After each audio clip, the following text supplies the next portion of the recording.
దేవునికి మహిమ కలుగును గాక. ఆమేన్. ఒకసారి చెప్తారా? దేవునికి మహిమ కలుగును గాక. ఈ ప్రత్యేకమైనటువంటి ఆరాధనకి చేర్చిన మీ అందరికీ రక్షకుడైన యేసుక్రీస్తు నామమున శుభాలు తెలియజేస్తున్నాను. దేవుడు మిమ్మల్ని అందరినీ ఆశీర్వదించును గాక. ఆమేన్. ప్రభువు మనల్ని గడిచిన 3 నెలలు తన కృపలో మనల్ని భద్రపరిచి ఈ 4వ నెలలోనికి ప్రభు మనల్ని ప్రవేశింపజేస్తూ వచ్చారు. గడిచిన 3 నెలలు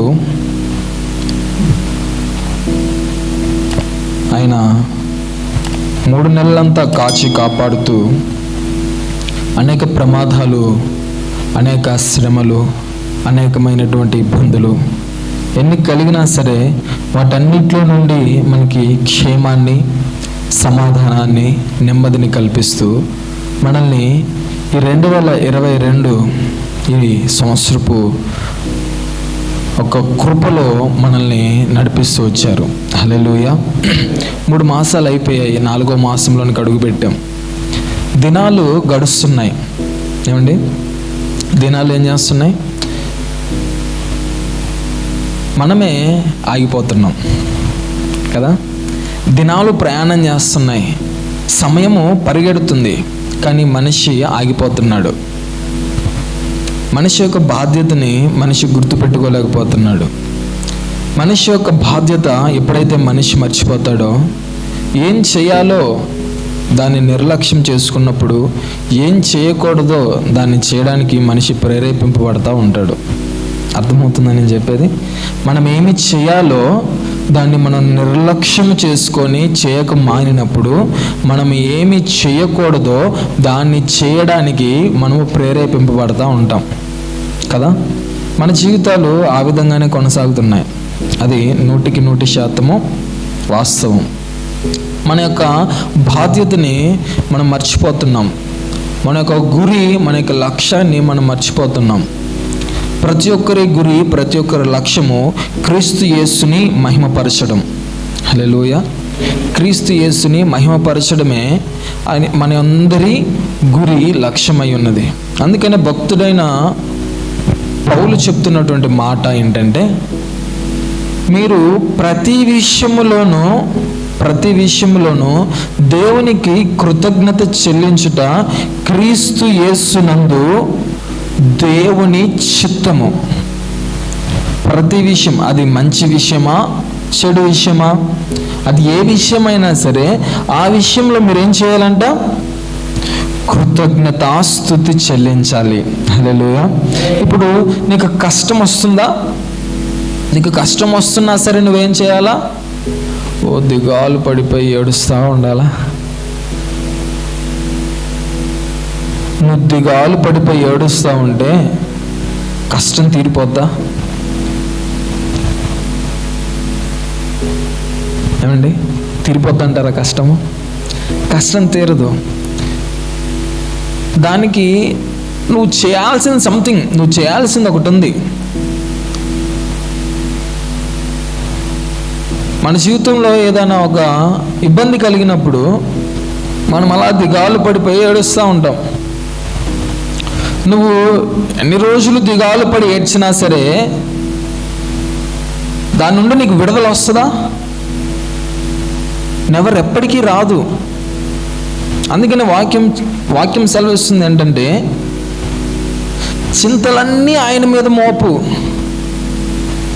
ఎందుకు చింతిస్తావు? నీ చింతలన్నిటిని కూడా తీర్చగలిగింది ఒక్కడే. ప్రయాసపడి భారమును మోసుకొని పోచున్న సమస్త జనులారా నా యొద్దకు రండి, నేను మీకు విశ్రాంతిని కలిగిస్తాను. ప్రయాస ఏదో ప్రయాస చెందుతూ ఉంటాం, ప్రయాస పడుతూ ఉంటాం. అది చేయాలి, ఇది చేయాలి. నీ ప్రయాస నీకు తృప్తిని కలిగించడం లేదు. నీకెందుకు తృప్తిని కలిగించడం లేదు అంటే, ఆ ప్రయాస నువ్వు ఈ లోక సంబంధంగా నువ్వు ప్రయాస చెందుతున్నావు. అయితే క్రీస్తు యేసునందు మీ ప్రయాస వ్యర్థము కాదు. హల్లెలూయా. క్రీస్తు యేసునందు నీ ప్రయాస వ్యర్థము కాదు. లోక సంబంధంగా నువ్వు ప్రయాస పడతా ఉంటావు, ఎంతో కష్టం చేస్తూ ఉంటావు. జ్ఞాని. ఆయన వంటి జ్ఞాని ఇంకొకరు లేరంట. దేవుడే చెప్పాడు. ఆ జ్ఞాని చెప్తున్న మాట, సూర్యుని క్రింద నరులు చేస్తున్న ప్రతి పని వ్యర్థం. సూర్యుని క్రింద భూమి మీద నరులు చేస్తున్న ప్రతి పని వ్యర్థం. ఒకడు పొద్దుటే లేచి పొద్దాకా కష్టపడ్డము వ్యర్థం, వ్యర్థం, వ్యర్థం, వ్యర్థం అంటున్నాడు జ్ఞాని. ఆయన ఎవరండి? ఆయన వంటి జ్ఞానుడు నేటికి కూడా ఎవరు లేరు, ఒక్క యేసయ్య తప్పించి. సొలొమోను జ్ఞాని. అంత వ్యర్థము. ఎందుకు అది వ్యర్థమైపోతుంది అంటే, ఈ లోక సంబంధంగా నువ్వు ఎంత ప్రయాస చెందినా ఆ ప్రయాస అంతటి వల్ల నీకు కలిగేది శూన్యము. నువ్వెన్ని మంచి పనులు చేయొచ్చు, నువ్వెన్ని దాన ధర్మాలు చేయొచ్చు, కానీ క్రీస్తు అనే స్థితి నీ జీవితం లేకపోతే వాటంతటి వల్ల నీకు వచ్చేది శూన్యము. అయితే ప్రభు అంటున్నారు, నువ్వు ప్రయాస చెందు, కానీ ఎక్కడుండి నువ్వు ప్రయాస చెందాలి? క్రీస్తులో ఉండి నువ్వు ప్రయాస చెందాలి. అందుకని క్రీస్తు యేసునందు మీరు పడుతున్న ప్రతి ప్రయాసకి ప్రతిఫలం వస్తుంది. ఆమేన్. ప్రతిఫలం వస్తుంది. కానీ క్రీస్తు యేసుని విసర్జించి నువ్వు నేను ఎంత ప్రయాస చెందినా సరే ఆ ప్రయాస అంతటి వల్ల మనకు కలిగేది ఏంటిది? శూన్యం. ఇప్పుడు నువ్వు నిద్రపోతున్నావు, నీకు కలిగేది ఏంటి? వాక్యం వినకుండా నువ్వు నిద్రపోతున్నావు, నీకు కలిగేది ఏంటి? ఏం కలుగుద్ది? ప్రమీల రాణి వాక్యం వినకుండా పక్కన వాడిని గిల్లుతున్నావు, ఏం కలుగుద్ది? మహేష్ బాబు వాక్యం వినకుండా చిటికి మాటికి బయటికి వెళ్తున్నావు, ఏం కలుగుతుందండి? ఏమీ కలగదు, శూన్యం. ప్రయాస అంటే మనకు అర్థమయ్యే విధంగా మనం తెలుసుకోవడానికి ప్రయత్నం చేద్దాం. ఒక కష్టాన్ని ప్రయాస అంటారు, అంతేనా? ఇప్పుడు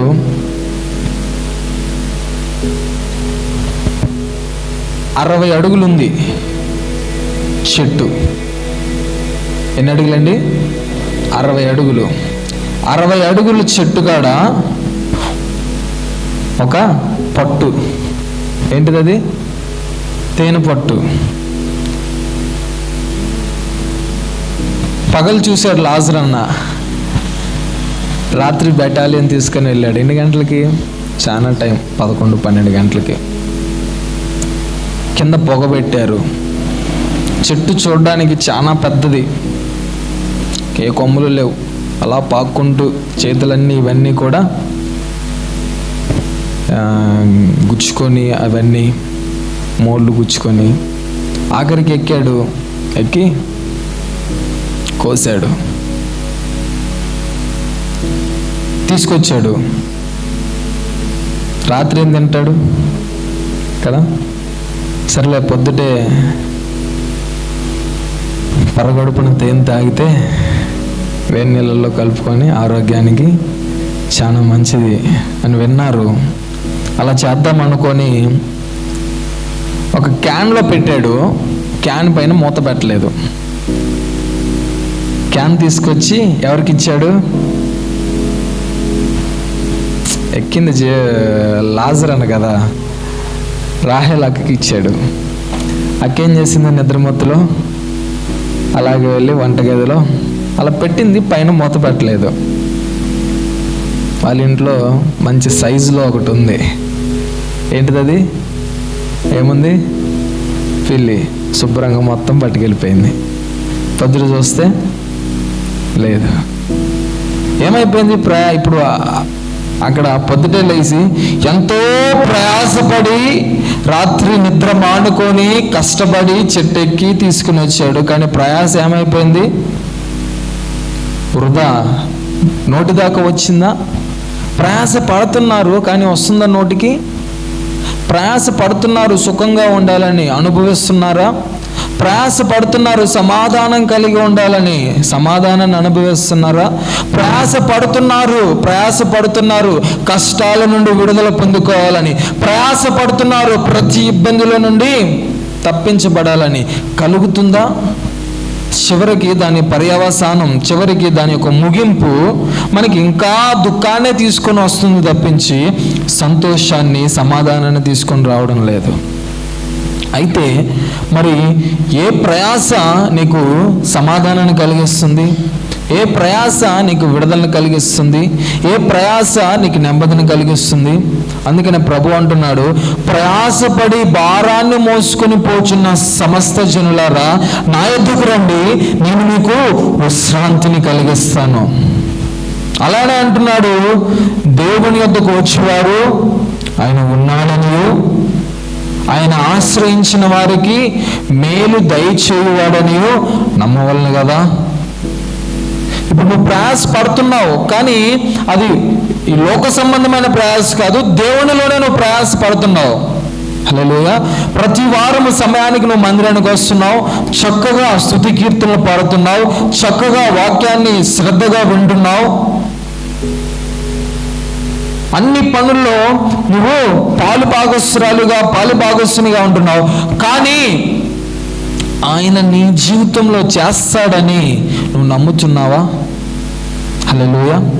నువ్వు విశ్వసించగలుగుతున్నావా?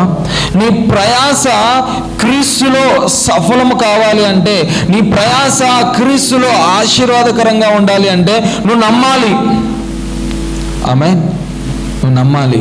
నువ్వు ఎప్పుడైతే నమ్మగలుగుతావో, నువ్వు ఎప్పుడైతే నమ్మి నా దేవుడు నాకు మేలు చేస్తాడు, నా దేవుడు నాకు సమాధానాన్ని ఇస్తాడు అని ప్రతిదీ విడిచి దేవుని కొరకు ముందుకు కొనసాగుతావో, దేవుడు ఆ ప్రయాసను చూస్తాడు. ఆమేన్.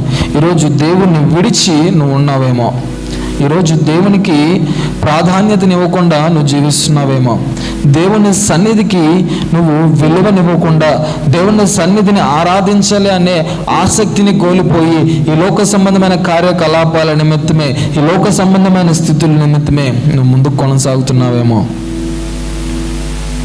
ఒకసారి ఆలోచించాయి. నీ జీవితం, నా జీవితం ఈ 3 నెలల పాటు ఏ విధంగా ఉంది? చాలా సంతోషంగా అడుగుపెట్టాం నూతన సంవత్సరం, నూతన వాగ్దానాలతోటి, నూతనమైన సంతోషం, చాలా సంతోషం. కొత్త బట్టలు, మంచి భోజనాలు, మొక్క కక్క అన్నీ కదా. ఆ సంతోషము ఈరోజు ఉందా? హల్లెలూయా. ఆ మేలుని స్మరించి ప్రభువుని మహింపరుస్తున్నామా?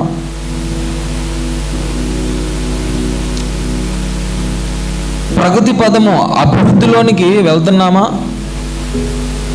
ఎక్కడ వేసిన గొంగలి అక్కలాగానే ఉందా ఆత్మీయ జీవితం?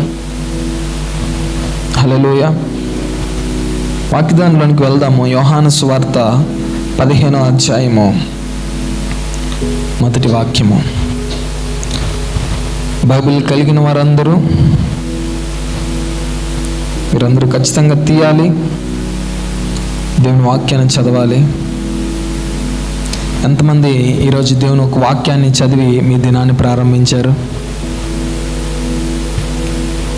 Only 1 hand. హల్లెలూయా. చదవగలిగిన వారు ఎంతమంది ఉన్నారు? మీ చేయెత్తుతారా? చదవగలిగిన వారు. నా చెయ్యాలో ఉంది, మీ చేతులు ఎలా ఉన్నాయి? మరి ఎందుకు చదవట్లేదు? నిర్లక్ష్యం కదా. ఇందాక మాట్లాడుకున్నట్లుగా నిర్లక్ష్యం. ఇంతకు నువ్వు చదివావా అని అంటారేమో. చదివా, మీరు చూడలేదేమో. హల్లెలూయా.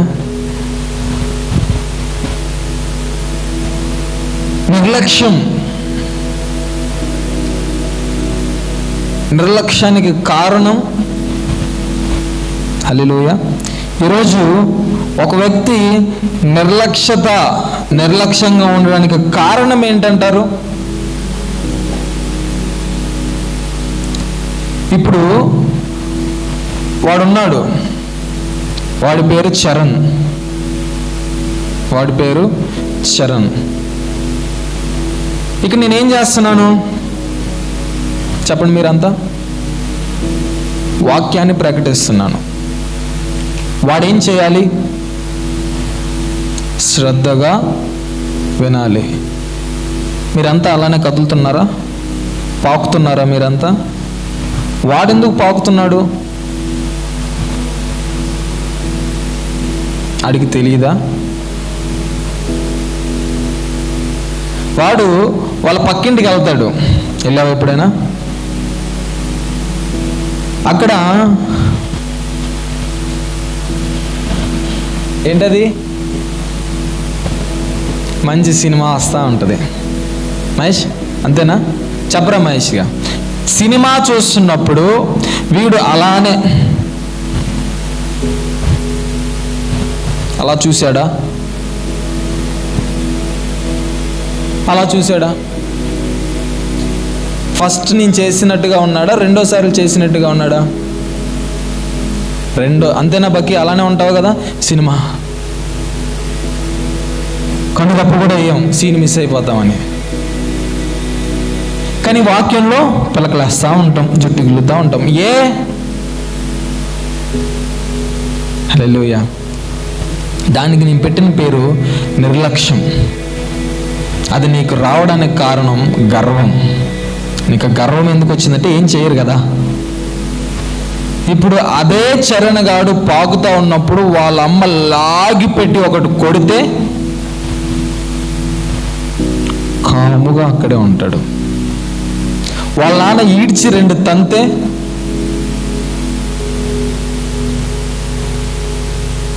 వాడికి ఏమవ్వట్లేదు. వాడికి గర్వం ఎందుకు వచ్చింది? వాడికి శిక్ష పడడం లేదు. గర్వాంధులుగా ఎందుకు అయిపోతున్నారు? శిక్ష పడడం లేదు. సాహసించి ఎందుకు పాపం చేస్తున్నారు? శిక్ష పడడం లేదు కాబట్టి. అయితే నా ప్రభు స్వాతంత్రాన్ని ఇచ్చాడు. అరే మంచిగా ఉండరా చెప్తాడు. అమ్మా మంచిగా ఉండు చెప్తున్నాడు. తల్లిదండ్రులు కూడా ఏం చేస్తున్నారు? చెప్తున్నారు. అరే ఇక్కడ కూర్చో, కదలక కూర్చో, బయటికి వెళ్ళక కూర్చో, చెప్తున్నారు. అయినా సరే వినకపోతే ఏం జరుగుద్ది? వాడికి పూజ జరగాల్సిందే కదా. ఎవడి స్థితిని బట్టి, ఎవడి సామర్థ్యాన్ని బట్టి వాడికి తగులుతాయి. హల్లెలూయా. ఎవడి సామర్థ్యాన్ని బట్టి వాడికి తగులుతాయి. ఈ నిర్లక్ష్యము, ఈ గర్వము మన జీవితాల్లో పనిచేయడానికి వీల్లేదు. ఆమేన్, ఆమేన్, ఆమేన్. నిర్లక్ష్యము, గర్వము. భయభక్తులతోటి ఆయనను సేవించాలని చెప్తుంది వాక్యము. పూర్ణ హృదయముతో, పూర్ణ ఆత్మతో ఆయన మహిమపరచాలంటుంది దేవుని వాక్యము. దాన్ని మర్చిపోకూడదు. మనం చదువుదాం యోహాను సువార్త 15వ అధ్యాయము 1వ వాక్యము నుండి కొన్ని వాక్యాలు. ఎవరైనా చదువుతారా?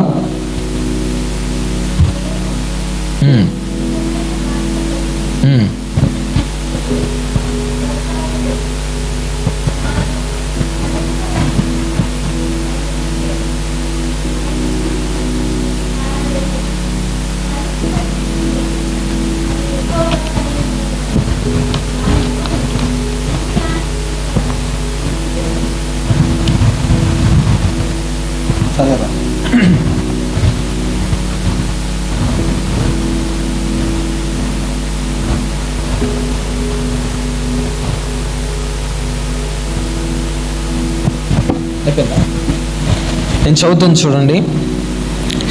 నేను నిజమైన ద్రాక్షావల్లిని, నా తండ్రి వ్యవసాయకుడు. నాలో ఫలింపని ప్రతి తీగను ఆయన తీసి పారవేయును. ఫలించు ప్రతి తీగ మరి ఎక్కువగా ఫలింపవలనని దానిలోని పనికిరాని తీగలను తీసివేయును. నేను మీతో చెప్పిన మాటను బట్టి మీరు ఇప్పుడు పవిత్రులై ఉన్నారు.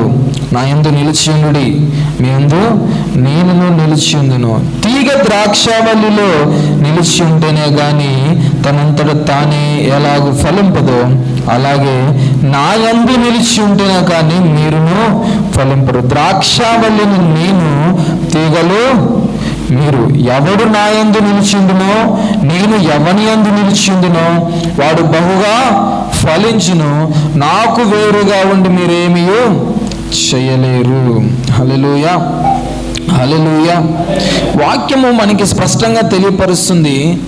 యేసుక్రీస్తు ప్రభువారు చెప్తున్న మాట, ఆయనను పోల్చుకుంటున్నాడు దేనితోటి? ద్రాక్షావల్లితోటి. హల్లెలూయా. ద్రాక్షావల్లి ఆయనంట, తీగలు ఎవరంట? మనమే. హల్లెలూయా. ద్రాక్షావల్లి ఆయన, తీగలు మనము. తీగ ఫలించినట్లుగా, హల్లెలూయా, తీగ ఫలించినట్లుగా ద్రాక్షావల్లిని చూసుకుంటున్నటువంటి వ్యవసాయకుడు పని చేస్తూ ఉంటాడు. హల్లెలూయా. ద్రాక్షావల్లిని చూస్తున్నటువంటి వ్యవసాయకుడు పని చేస్తూ ఉంటాడు. ఎలాగా? ఇప్పుడు ఏదైనా ఆకు కుళ్ళిపోయిందా,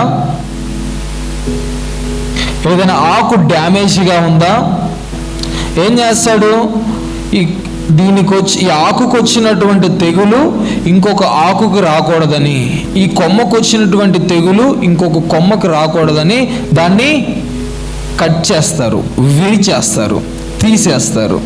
పనికి రాని తీగ. హల్లెలూయా. ద్రాక్షావల్లి నేను, తీగలు మీరు. అయితే మీలో పనికి రాని ఫలింపని వాటి తీగలు ఏవైతే ఉన్నాయో వాటిని ఆయన ఏం చేస్తాడంట? తీసి పారవేస్తాడంట, తీసి పారవేస్తాడంట. ఇప్పుడు ఫలించాలి ఎవరు? తీగ. హల్లెలూయా. తీగ ఫలించాలి, తీగ ఫలాన్ని ఇవ్వాలి, తీగ ఫలాన్ని ఇవ్వాలి. తీగ ఫలం ఇవ్వాలంటే అది ఎలా సాధ్యమవుతుంది? అందుకని ఆయన అంటున్నారు, మీ అంతట మీరు ఫలించలేరు. హల్లెలూయా. మీ అంతట మీరు ఫలించలేరు. మీరు ద్రాక్షావల్లి అయినటువంటి నాతో అతుకుబడి ఉంటేనే మీరు ఫలిస్తారు. ఎందుకంటే మీరు వట్టివారే, మీకు ఆధారం లేదు. మీరు వట్టివారే, మీకు ఆధారం లేదు. ఆధారమంతా నేనే, సారమంతా నా దగ్గర నుండే రావాలి. మీకు సారమంతటిని అనుగ్రహించేది ద్రాక్షావల్లి అయినటువంటి నేను. ఇప్పుడు మీరు ఫలించాలి, ఇది నియమము, అది కృప. మీరు ఫలించడము ప్రభు అనుగ్రహిస్తున్నటువంటి కృప. కానీ ఫలించడం లేదు. ఎందుకు? హల్లెలూయా. ఎందుకు ఫలించడం లేదంటే తీగకి అతిశయం వస్తుంది, తీగకి అతిశయం వస్తుంది, తీగకి గర్వం వస్తుంది. ఏంటి ఆ గర్వము? చెప్తాను. ద్రాక్ష అడ అంటారు కదా, తెలీదా మీకు? గడ అనరు, అడ. ఓకే. ఈ ద్రాక్ష గుత్తి మనకు అర్థమయ్యేలాగా, ఈ ద్రాక్ష గుత్తి ఎక్కడ కాస్తుంది? ఎప్పుడన్నా చూసారా? ద్రాక్ష చెట్టుని చూసారా?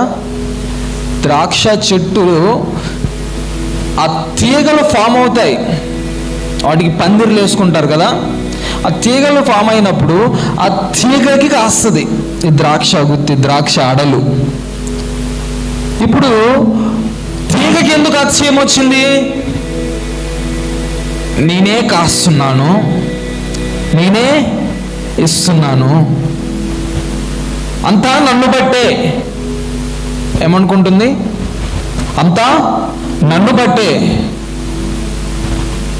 ఇప్పుడు నిన్ను బట్టే జరుగుతుందండి, సరే నువ్వు పక్కకుండు అని చేసి ఏం చేసాం? దాన్ని తండ్రి అయిన దేవుడు కట్ చేసి పక్కన పెట్టాడు. ఉన్నాయి ఒక 4-5 ద్రాక్ష గుత్తులు ఉన్నాయి. ఎన్ని రోజులు అది ఫలాన్ని ఇస్తుంది? ఇప్పుడు ఎన్ని సంవత్సరాలు ఇస్తుంది అంటారు ఫలాన్ని? 1 సంవత్సరం పాటు ఉంటుందా? కత్తిరించినటువంటి తీగ ఎన్ని సంవత్సరాలు బ్రతికి ఉంటుంది? 1 నెల రోజులైనా ఉంటుందా? కొన్ని రోజుల్లోనే అది ఎండిపోతుంది.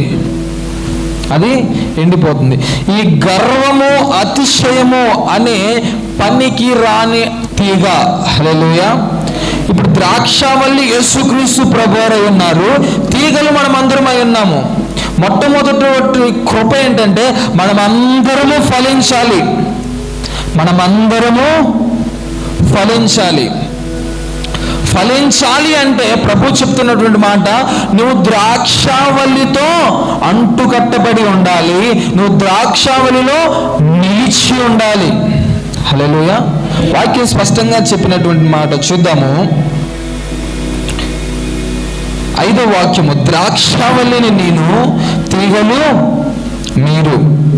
ఎవడు నా యందు నిలిచిండునో, నేను ఎవని యందు నిలిచిందునో వాడు బహుగా ఫలించును. నాకు వేరుగా ఉండి మీరు ఏమీ కూడా చేయలేరు. ప్రభు మనకి తెలియపరుస్తున్నటువంటి మాట, ఆయనకి వేరుగా ఉండి మనం ఏమీ చేయలేము. ఆయనకి వేరుగా ఉండడం అంటే హల్లెలూయా, వేరు పడడం, దూరం అవ్వడం కదా. అంటే ఎలా మనం దూరం అవుతున్నాము చూద్దాం. కొన్ని విషయాలు, కొన్ని సందర్భాలు. ఆదికాండము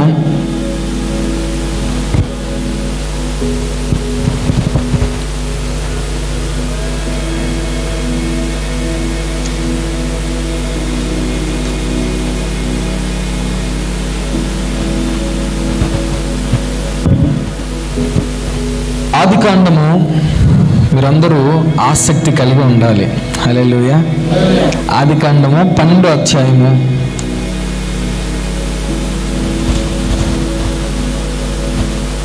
9-10 నేను చదువుతున్నాను చూడండి. అబ్రహాము ఇంకా ప్రయాణము చేయుచు, తీసారా? ఆదికాండము 12వ అధ్యాయము. అబ్రహాము ఇంకా ప్రయాణం చేయుచు దక్షిణ దిక్కుకు వెళ్ళెను. అప్పుడు ఆ దేశంలో కరువు వచ్చును. ఆ దేశంలో కరువు భారముగా ఉన్నందున అబ్రహాము ఐగుప్తు దేశంలో నివసించుటకు అక్కడికి వెళ్ళెను. చాలు. హల్లెలూయా, హల్లెలూయా. అబ్రహాము ఐగుప్తు దేశానికి వెళ్ళాడంట. ఎందుకు ఐగుప్తు దేశానికి వెళ్ళాడండి? ఆ దేశంలో కరువు వచ్చింది. ఆయన నివసిస్తున్నటువంటి దేశంలో కరువు వచ్చింది. మనం మొదటి వచనాన్ని ఒకసారి చదువుకోవడానికి ప్రయత్నం చేద్దాము. యెహోవా, నీవు లేచి నీ దేశము నుండి, నీ బంధువుల యొద్ద నుండి, నీ తండ్రి ఇంటి నుండి బయలుదేరి నేను నీకు చూపించు దేశమునకు వెళ్ళుము. నిన్ను గొప్ప జనముగా చేసి నిన్ను ఆశీర్వదించి నీ నామమును గొప్ప చేయుదును. నీవు ఆశీర్వాదముగా నుండువు. నిన్ను ఆశీర్వదించు వారిని ఆశీర్వదించదును, నిన్ను దూషించు వారిని శపించదును. భూమి యొక్క సమస్త వంశములు నీ యందు ఆశీర్వదింపబడునని అబ్రహాముతో అనగా. హల్లెలూయా. అబ్రహాముని 12వ అధ్యాయము మొదటి వచనంలో దేవుడు పిలుస్తున్నాడు. అబ్రహామా, నువ్వు నీ దేశం నుండి, నీ బంధువుల యొద్ద నుండి, నీ తండ్రి ఇంటి నుండి నువ్వు బయటికి రా. నేను నీకు చూపించబోయే దేశానికి నువ్వు వెళ్ళాలి. అక్కడ నేను నిన్ను ఆశీర్వదిస్తాను, నేను నిన్ను దీవిస్తాను. ఆశీర్వాదం అంతటిని ఇచ్చేశాడు దేవుడు. ఇప్పుడు దేవుడు పిలిస్తే అబ్రహాము మెసొపొతేమియా ఆ ప్రాంతాల్లో నివసిస్తున్నటువంటి అబ్రహాము దేవుని పిలుపుకు లోబడి, దేవునిలో అంటుకట్టబడి, దేవునిలో అతుకుబడి ముందుకొచ్చాడు. ఇప్పుడు యేసయ్యలోనే ఉన్నాడు, తండ్రి అయిన దేవునిలోనే ఉన్నాడు. ఎన్నో వాక్యం వరకు? 9వ వాక్యం వరకు దేవునితోనే నడుస్తున్నాడు. దేవునితోనే నడుస్తున్నాడు, దేవునిలోనే ముందుకు కొనసాగుతున్నాడు. అడుగు పెడుతున్న ప్రతి స్థలంలో పోషిస్తున్నాడు. అయితే కరువు వచ్చిందంట. ఏమొచ్చిందండి? కరువు వచ్చింది. కరువు రాగా అబ్రహాం ఏం చేశాడు? ఐగుప్తుకు ప్రయాణమై వెళ్ళిపోయాడు. ఆ దేశంలో కరువు రాగా అబ్రహాం ఏం చేశాడండి? ఐగుప్తుకి ప్రయాణమై వెళ్ళిపోయాడు. ఇక్కడ జరిగినటువంటి సందర్భాన్ని ఒకసారి మనం శ్రద్ధగా ఆలకించడానికి ప్రయత్నం చేద్దాము. ఎందుకు ఐగుప్తుకు వెళ్ళాడు? దేవుడు చెప్పాడా? హల్లెలూయా. చెప్పాడండి అనిత? చెప్పలేదు కదా. ఎందుకు వెళ్ళాడంటే కరువు వచ్చింది కాబట్టి వెళ్ళాడు. హల్లెలూయా. కరువు వచ్చింది కాబట్టి వెళ్ళాడు. ఇప్పుడు కరువు రావడం వల్ల నువ్వు వెళ్ళావు రైటే, కానీ కరువు వచ్చిందని చెప్పేసి నువ్వు చేసిన పని ఏంటో తెలుసా? దేవునికి వేరైపోతున్నావు. హల్లెలూయా. దేవునికి వేరైపోతున్నావు. కరువు ఒక ఇబ్బందికి సాదృశ్యం కదా. తినడానికి తిండి లేదు, పోషించబడాలి అంటే సమృద్ధి ఉండాలి, కడుపు నిండాలి అంటే సమృద్ధి ఉండాలి. ఇప్పుడు కరువు ఏం చేస్తాము కదా, ఇబ్బంది.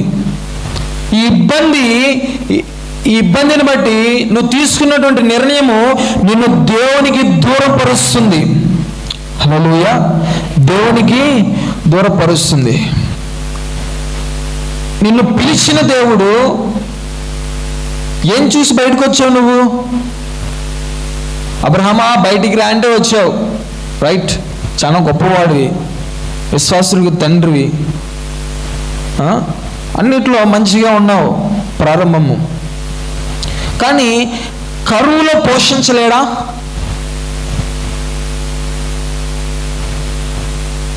ఇప్పుడు నీకు శ్రమ వచ్చింది, శ్రమ వస్తే నువ్వేం చేస్తున్నావు? శ్రమలో నీ దేవుడు నిన్ను పోషించడా? నీకు రోగం వచ్చింది, నీ రోగాన్ని నీ దేవుడు నయం చేయలేడా?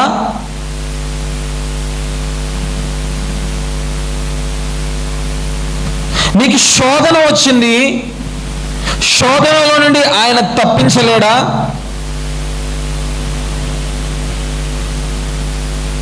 శ్రమ వచ్చింది, దూరమైపోతున్నావు. రోగం వచ్చింది, వేరే మార్గాన్ని వెతుక్కుంటున్నావు. శోధన వచ్చింది, ప్రభువుని చూడకుండా పాపానికి పడిపోతున్నావు. హల్లెలూయా. ప్రభు తెలియపరుస్తున్నటువంటి మాట, నీ జీవితంలో పరిస్థితులు మారచ్చు. ఇదివరకు ఉన్నటువంటి పరిస్థితి వేరు, ఇప్పుడు కలిగి ఉన్నటువంటి పరిస్థితి వేరవచ్చు. ప్రారంభంలో నీ స్థితి ఒక విధంగా ఉండొచ్చు, కాలక్రమేణా కొంచెం మార్పులు చేర్పులు జరుగుతూ ఉండొచ్చు. కానీ నువ్వేం చేయాలి? ఏం చేయాలండి? నేను నిజమైన ద్రాక్షావల్లిని, మీరు నాలో నివసించాలి, మీరు నాలో ఉండాలి. మీరు నాలో ఉంటేనే మీరేమవుతారు? మీరు నాలో నిలిచి ఉంటేనే మీరేమవుతారు? ఫలిస్తారు. ఇబ్బందులు రావచ్చు, గాలి తుఫాన్లు రావచ్చు, వడగండ్ల వర్షం పడవచ్చు, భయంకరమైన ఎండలు కొట్టచ్చు, గాడ్పులు రావచ్చు. ఎన్ని వచ్చినా అయ్యి బాబోయ్ ఇవన్నీ వస్తున్నాయండి, నేను ఎక్కడికైనా వెళ్ళి దాక్కుంటానని తేగ వెళ్ళిపోయి ఏ ఇంట్లోనో ఎక్కడైనా దూరితే రక్షింపబడుతుందా? ఫలిస్తుందా? ఎన్ని వచ్చినా సరే నువ్వేమవ్వాలి? ద్రాక్షావల్లి అయినటువంటి యేసుక్రీస్తులోనే ఉండాలి. ఆ ద్రాక్షావల్లి అయినటువంటి యేసుక్రీస్తుని విడిచి నువ్వు బయటికి వెళ్తే నువ్వు ఫలించవు.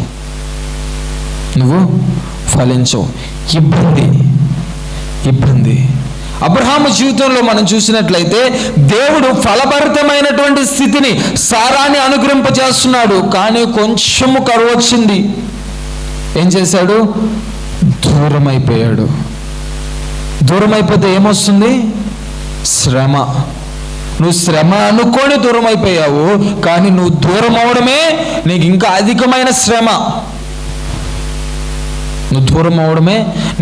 అధికమైన శ్రమ. అర్థం చేసుకోవడానికి ప్రయత్నం చేద్దాం. ఈ ప్రత్యేకమైనటువంటి దినాన ప్రభు మనకి ఎంతో కృపణిస్తున్నారు. గడిచిన 3 నెలల పాటు దూరం అయిపోతున్నామేమో, కొన్ని పరిస్థితులను బట్టి, కొన్ని ఇబ్బందులు బట్టి. ప్రభు సన్నిధి అంటే నిర్లక్ష్యము. ఈరోజు ప్రభుని స్తుతించాలా, ఈరోజు ప్రభుని స్తుతించాలి, కానీ ప్రభుని స్తుతించడానికి కొన్ని పరిస్థితులు అడ్డొస్తున్నాయేమో. ఈరోజు ఆదివారము ప్రభు సన్నిధిలో ఆత్మతో సత్యముతో ఆరాధించాలా, కానీ కొన్ని స్థితులు అడ్డొస్తున్నాయని చెప్పేసి ఆదివారం మానేసి ప్రభుకు దూరం అయిపోతున్నావేమో. ప్రభుని ఆరాధించాలి, ప్రభుని గణపరచాలి, కానీ కొన్ని శోధనలు ప్రేరేపితమైనటువంటి శోధనలు రావడాన్ని బట్టి ప్రభు గుర్తొస్తున్నాడు, ప్రభు హెచ్చరిస్తున్నాడు, కానీ సాహసించి ఏం చేస్తున్నాము? తప్పిపోతున్నాం. సాహసించి బలహీనమైపోతున్నాం, సాహసించి ప్రభుకి దూరం అయిపోతున్నాం, ప్రభుకి వేరైపోతున్నాం. జ్ఞాపకం చేసుకుందాము, ప్రభువుకి వేరుగా ఉండి మనం ఏమీ చేయలేము. హల్లెలూయా. ప్రభువుకి వేరుగా ఉండి, మీరందరూ చాలా జాగ్రత్తగా ఆలకించండి. ప్రభువుకి వేరుగా ఉండి మనం ఏమీ చేయలేము. అదే ఆయన, ఇది నేను చెప్తున్నటువంటి మాట కాదు, నా తండ్రి పరిశుద్ధాత్మను తెలియపరుస్తున్నటువంటి మాట. ఆయన ద్రాక్ష వలె ఉన్నాడు, ఆయనలోనే మీరు ఉండాలి, ఆయనలోనే మీరు వెళ్ళాలి. ఎన్ని శ్రమలు వచ్చినా, ఎన్ని ఇబ్బందులు వచ్చినా ఆయనలోనే ఉండాలి. ఒకసారి మనం నయోమిని చూస్తే ఋతు గ్రంథం 1వ అధ్యాయంలో రాయబడి ఉన్నటువంటి మాట, బెత్లెహేములో కరువు వచ్చిందంట. ఏమొచ్చిందండి? వింటున్నారా? ఒకసారి హల్లెలూయా చెప్తారా? బిగ్గరగా, వెనకాల ఉంటున్న వారు గట్టిగా హల్లెలూయా. బెత్లెహేములో కరువు వచ్చిందంట. ఏం తీసుకున్నారు నిర్ణయం? నయోమి తన భర్త, 2 కుమారులు, అయ్యో కరువు వచ్చింది కదా అని ఎటు వెళ్ళిపోయారంట? తన పొరుగు దేశమైనటువంటి మోయాబుకు వెళ్ళిపోయారు. బెత్లెహేం అంటే అర్థము రొట్టెల ఇల్లు. ఏంటండి? బెత్లెహేం అంటే రొట్టెల ఇల్లు. ఒక రైటే కరువు వచ్చింది కదా, శ్రమ వచ్చింది, ఇబ్బంది వచ్చింది, కానీ నువ్వు ఎక్కడి నుండి వెళ్ళిపోతున్నావు? పోషకుని నుండి నువ్వు దూరం అయిపోతున్నావు, విడిపించే వ్యక్తి నుండి నువ్వు దూరం అయిపోతున్నావు, కరుణించే వ్యక్తి నుండి నువ్వు దూరం అయిపోతున్నావు, క్షమించే వ్యక్తి నుండి నువ్వు దూరం అయిపోతున్నావు, నిత్యత్వాన్ని కల్పించే వ్యక్తి నుండి నువ్వేమైపోతున్నావు? చెప్పాలండి, ఏమైపోతున్నారు? దూరం అయిపోతున్నారు. నయోమి కూడా అలానే ఆలోచించింది. కరువు, శ్రమ, తినడానికి తిండి ఉండదు. ఈ కరువులో వేరే దేశానికి వెళ్ళింది, శ్రమ అనుకొని వెళ్ళింది, కానీ అక్కడికి వెళ్ళాకనే అధికమైనటువంటి శ్రమ ఆరంభమైంది. భర్త చనిపోయాడు, 2 కుమారులు చనిపోయారు, ఒంటరిగా మిగిలిపోయింది. మరలా దేవుడు కృపాన్ని గ్రహించాడు బెత్లెహేముకని తెలిసినప్పుడు మరలా వచ్చింది కోడలు తీసుకొని. నయోమి కదా అంటే, నయోమి అంటే అర్థము మధురం, అంతేనండి. నయోమి అంటే మధురం. మధురం అంటే తెలుసా? స్వీట్ కదా, తీయగా ఉంటుంది మధురం, స్వీట్. నన్ను మధురం అనకండి, యెహోవా నన్ను రిక్తురాళ్ళుగా చేశాడు, మారా అనండి. ఏముంటుంది? ఎవరు చేశారండి? యెహోవా చేశాడా నిన్ను? నీ జీవితంలో మేలు కలిగించకుండా, నీ జీవితము ప్రగతి పదములోనికి రాకుండా, నీ జీవితం ఆశీర్వాదకరంగా ఉండకుండా యెహోవా చేశాడా? నువ్వు కాదా చేసుకుంది? నువ్వు కాదా దేవుని సన్నిధికి రాకుండా నిర్లక్ష్యం చేసుకుంది? నువ్వు కాదా ప్రభువుని మహింపరచాల్సినటువంటి స్థితిని విడిచిపెట్టి లోకాన్ని మహింపరుచుకుంది? నువ్వు కాదా బంధువులేమో అనుకుంటారు, చుట్టాలేమో అనుకుంటారని ఆదివారము ప్రభు సన్నిధిలో ఉండాల్సింది కాక పరిశుద్ధమైనటువంటి దినాన్ని అపవిత్రమైనటువంటి స్థలాల్లో గడిపింది నువ్వు కాదా? ఇప్పుడు నీ అంతటి నువ్వు చేసుకొని, నీ అంతటి నువ్వు తప్పిపోయి, నీకు నువ్వే గ్రహింపు లేకుండా చేసావా? లేదు, గ్రహింపుతోనే చేశావు. గ్రహింపుతో చేసిన తర్వాత నీ జీవితంలో ఇప్పుడు అధికమైనటువంటి శోకము, అధికమైనటువంటి దుఃఖం వస్తే ఏమంటున్నావు? యెహోవా నన్ను రిక్తురాలుగా చేశాడు. యెహోవా ఎందుకు నిన్ను చేస్తాడండి రిక్తురాలుగా? నీ చేతులారా నువ్వు చేసుకుంది కాదా? ఆయన చెప్పడం లేదా నీకు? నాకు వేరుగా ఉండి మీరేమీ చేయలేరు అంటున్నాడు కదా. ఆయనకు వేరుగా ఉండి నువ్వు ఎంత ప్రయాస చెందినా సరే ఆ ప్రయాస వల్ల నీకు వచ్చేది శూన్యం. హల్లెలూయా. ఆ ప్రయాస వలన నీకు వచ్చేది శూన్యం. ప్రభు తెలియపరుస్తున్నటువంటి మాట ఈరోజు, ఆ రోజు అబ్రహాము కావచ్చు, తర్వాత నయమి కావచ్చు, తర్వాత నువ్వు నేను కావచ్చు. ప్రభుకి దూరం అయిపోవడానికి, ప్రభుకి వేరైపోవడానికి కారణం ఏంటి? హల్లెలూయా. నిర్లక్ష్యం. ఏంటండి? నిర్లక్ష్యం. పిలిచిన దేవుడు విడిచిపెడతాడా? విడిచిపెట్టడు. పోషిస్తానని మాట ఇచ్చిన దేవుడు పోషించక మానతాడా? మానడు. ప్రభు మీద ఆధారపడకుండా నిర్లక్ష్యపు జీవితంతోటి నీ ఇష్టాన్ని, నీ ఇచ్చని, నీ మనస్సు చెప్పింది నువ్వు వింటూ, నువ్వు కాదా ఐగుప్తుకు వెళ్ళిపోయింది? నువ్వు కాదా తెచ్చుకుంది హాగర్ని? ప్రభు తెలియపరుస్తున్నా, ప్రభు ఎన్నిసార్లు గద్దిస్తున్నా వినకుండా నీ అంతటా నువ్వు కాదా శ్రమ వచ్చింది, కరువు వచ్చిందని మోయాబుకు వెళ్ళిపోయింది? వెళ్ళమని ప్రభు చెప్పాడా? ఎక్కడి నుండి వెళ్ళిపోతున్నావు? ఆగ్రహం పైన ఉందా? ఎక్కడి నుండి పెళ్ళికి వెళ్తున్నావు? మందిరానికి వచ్చి ప్రార్థన చేయించుకొని పెళ్ళికి వెళ్తుండగా ప్రభువా ప్రయాణం అంతట్లో తోడుగా ఉండని మళ్ళీ ప్రార్థన చేయాలి. వీడికి దినాలకి వెళ్తున్నాను ప్రభువా, ఆదివారం మిస్ అయిపోయి. ఎక్కడి నుండి వేరవుతున్నావు?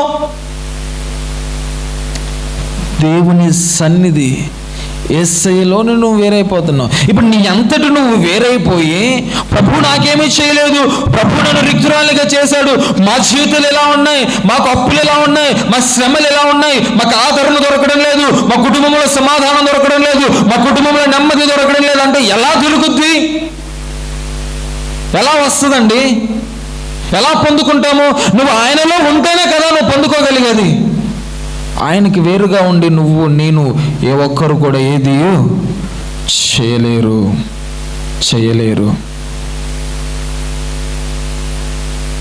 వాక్యము చెప్తున్నటువంటి విధి, వేరు నిన్ను భరిస్తుంది కానీ నువ్వు వేరుని భరించడం లేదు. హల్లెలూయా. గర్వించొద్దు. సహజ సిద్ధమైన తన కొమ్మని విరిచి అడవి ఒలీవ కొమ్మలైనటువంటి మనల్ని అంటుకట్టుకున్నాడు ఆయన. సహజ సిద్ధమైనటువంటి కొమ్మనే విరిచేశాడే. అంటుకట్టుకున్న నువ్వు నేను లెక్క. కానీ ఎందుకు చూస్తున్నాడు ఆయన? నీకు నాకు స్వాతంత్రాన్ని ఇచ్చాడు. నేను ప్రారంభంలో చెప్పాను ఆరాధనలో, ప్రభు నీకేం చేశాడు? నీకు స్వాతంత్రాన్ని ఇచ్చాడు. నువ్వు బానిసత్వపు సంఖ్యలో ఉన్నావు, నువ్వు పాపపు సంఖ్యలతోటి చిక్కుబడి ఉన్నావు, జిగటగల దొంగ ఊబిలో కూరుకుపోయి ఉన్నావు. నీ భారము వివరింప శక్యము కానిదే, దాని యొక్క అంతము నిత్యమైనటువంటి నరకమే. ప్రభు నీకు దాని నుండి విడుదల కలిగించి నీకు స్వాతంత్రాన్ని ఇచ్చాడు. నువ్వేం చేయాలి? ఇప్పుడు ఆ స్వాతంత్రాన్ని సద్వినియోగం చేసుకోవాలి. ఆ స్వాతంత్రాన్ని నువ్వేం చేయాలి? స్మరించాలి.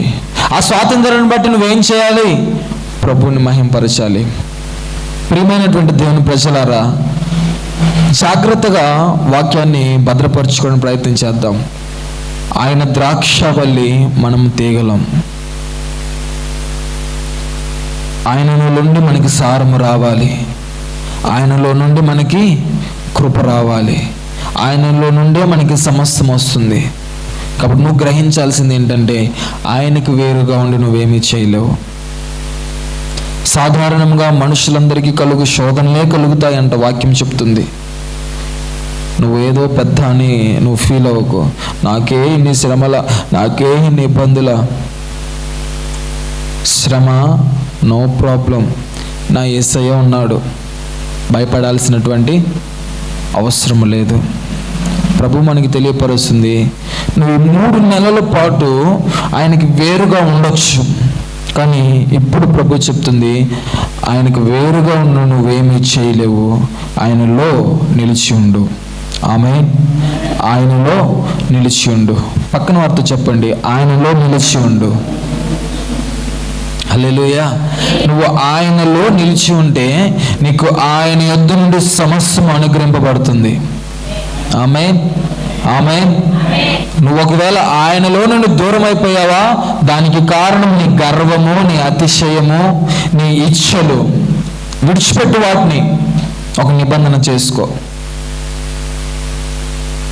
చేసిన నిబంధన నువ్వు మీరుతున్నావా? అపోస్తలుడైన పేతురు అంటున్నాడు, కడగబడిన పంది మరలా బురదలోనికి వెళ్ళినట్టు, కుక్క తన వాంతిని చేదినట్టు మనం అలా ఉండడానికి వీల్లేదు. హల్లెలూయా. నువ్వు ఏ నిబంధన అయితే చేసుకుంటున్నావో ఆ నిబంధన మీరొద్దు. నువ్వు ఏ గీత అయితే గీసుకుంటున్నావో ప్రభువులో ఆ గీతను దాటొద్దు. ఏది నిన్ను ప్రభుకు దూరం చేస్తుంది, ఏది నిన్ను ప్రభుకి వేరుపరుస్తుంది, దాని వంక చూడొద్దు. అసలు దాని వంక చూడొద్దు. ఏది ప్రభువుకి నిన్ను అవిధేయునిగా మారుస్తుంది నీకు తెలుసు. దావీదుకి తెలిసింది, నా అతిక్రమములు నాకు కనిపిస్తున్నాయి, నా దోషములు నాకు తెలిసే ఉన్నాయి. తీర్పు తీర్చినప్పుడు నువ్వు నీతిమంతుడిగా కనిపిస్తావు. తెలుసు ఆయనకి ఆయన అతిక్రమం ఏంటి. నీకు తెలియదా నీ అతిక్రమం ఏంటనేది? తెలుసు. నీ అతిక్రమమే నిన్ను దేవునికి దూరం చేసినటువంటి స్థితి, దేవునికి వేరైపోయినటువంటి స్థితి నీ అతిక్రమమే. విడిచిపెట్టు అతిక్రమాన్ని. ఆయన క్షమించడానికి సిద్ధ మనసు కలిగినటువంటి దేవుడై ఉన్నాడు.